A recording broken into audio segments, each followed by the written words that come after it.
I am Ferdinand Marcos, and I am the President of the Republic of the Philippines.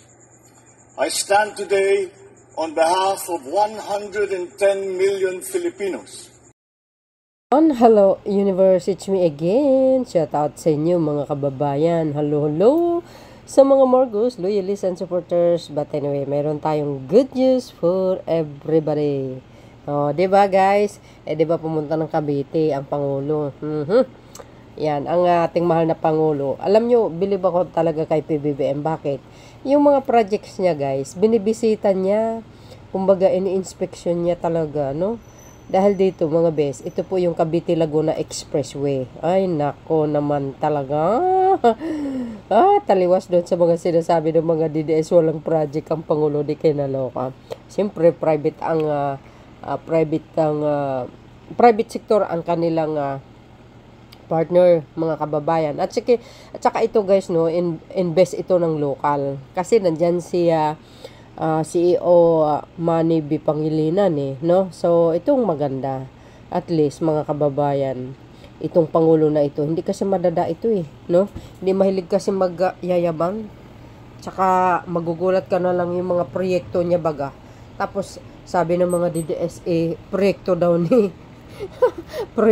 ni Canor. Kay, nako, naloka ako. Nakita nyo yan? Ito guys, Cavite Expressway.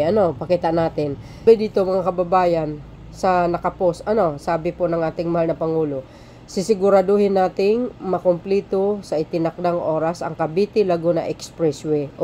Social. Ayan, which is ang Calax. Para sa bawat Pilipinong gustong umuwi sa kanilang pamilya at bawat manggagawang umaasang may oras pa para sa pahinga. Totoo yan. Mabilis ang biyahe guys, no? Maganda yan. At least makapag-pahinga, cellphone, diba? Sa bagong Pilipinas, binubuksan natin ang pagkakataong mamuhay ng mas maginhawa, mas may pag-asa, at mas malapit sa mga mahal sa buhay. Agay. Ito po yung Calax, Section 3, General Trias City, Cavite. Agay. 21 ng March 2025. Diba? Tingnan natin niya guys yung mga highlights. Ang ganda kaya nito, no? Mabilis ang biyahe.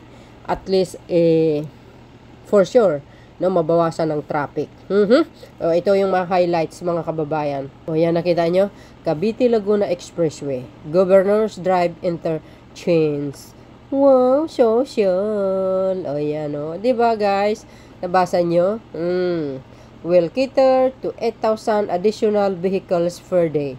To Calax, increasing its current daily average of 45,000 vehicle entries. Ay, kadami naman yan. Support national development policy and provide efficient transport facilities for the eco-zones in Cavite and Laguna. Abangan din natin guys yung Cavite, Bataan Cavite Interlink na itong tulay na napakahaba. Sabi kasi ngayong taon, ang groundbreaking yan. Agay. Reduce traffic congestions in Governor's Drive, Aguinaldo Highway, and Santa Rosa, Tagaytay Road. Ay, wow, social. Improve the competitiveness of Calabarzon as an investment destination. Reduce travel time from Cavite to Slex about 45 minutes. Diba guys, social? Anong kapalagayan nyo? Well, ako, masaya. Siyempre. Yan po ang pinakamaganda sa pamumuno ni Pangulong Marcos Jr. bilang Pangulo ng Pilipinas. Ini-inspeksyon niya mga bes. Di kalidad ang mga materials na ginagamit dyan. Hindi basta-basta. Diba? Ayan wow, social. Kasama po ang mga ibang sekretary niya, galing naman. Ganun pala yun. Di, siyempre guys, napakahaba ito, diba? Napakahaba, Ay, nako. Ito maganda. Alam nyo, mga bes, napakaraming project ang Pangulo. Under construction. Ngayon. Hindi lang talaga pinapublish lang nila yan talaga pag natatapos na. Ito, I think ilang porsyento, 44% ang alam ko dito na kumpleto na, no? So malapit-lapit na. So yun guys, ito pa yung mga ibang highlights.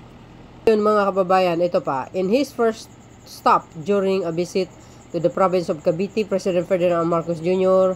inspect the Cavite-Laguna Expressway, which is ang Calac, subsection 3, Governors Drive Interchange, and General Trias City on March 21, 2025. O, nakikita nyo dito guys, oh. This is an 8.64 kilometer segment of the Calax project that will link Silang Aguinaldo Interchange to Governors Drive in General Trias City, Cavite as of 18 March 2025. The segment is almost 44% of completion and is project to be completed by July of this year. Oh, malapit na mga bes. Oh, diba? Social. President Marcos Jr. is given a briefing on the status of Calac Section 3, a public-private partnership, sabi ko sa iyo project between the Department of Public Works and Highways, DPWH, and MPCL, MP Cala Holdings Incorporation, agay, a subsidiary of the Metro Pacific Tollways Corporation. Ito, nabasa natin doon sa una kanina. Ayan, siyempre, ang partnership niyan, si Manny B. Pangilinan, di ba guys? Ano po ang kapalagayan nyo? Ito po ang pinakamaganda. Ayan, nakita nyo yan? Wow!